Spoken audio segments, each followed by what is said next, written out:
Hi everyone, I wanted to talk a little bit about fractured condos today and talk about how the values have just been very meteoric, and now we've seen the complete fall of them, and they're actually on the upswing now too.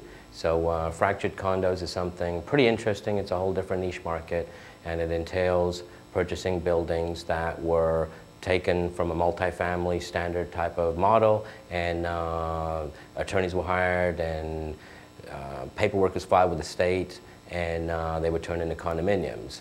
And then these condominiums sold for anywhere from, if they're on the beach, we were as high as, in Volusia County, we were as high as I think about $400 a square foot, sometimes $500, depending on what kind of luxury building it was. In areas like South Florida, they were hitting easily $1,000 a square foot.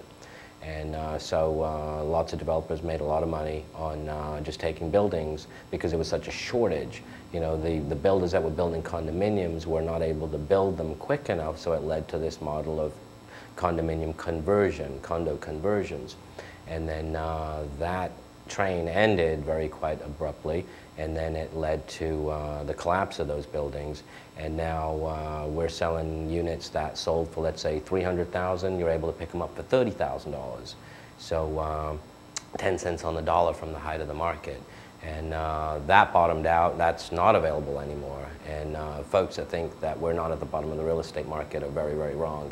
The hole that has been developed with the real estate market is very deep, and we're at the bottom of it. However, it's a very wide hole, and you've got probably about 2 years of this width that we're going to just skip along the bottom here and then punch out on the way out, probably in about a couple of years' time. So when it comes to multifamily and fractured condos, we handle single unit sales, but more likely than not, they're usually about 12 to 50 unit type of buildings. In some cases, you can get your hands on 100, 200 unit type of building, but those are usually harder to come by.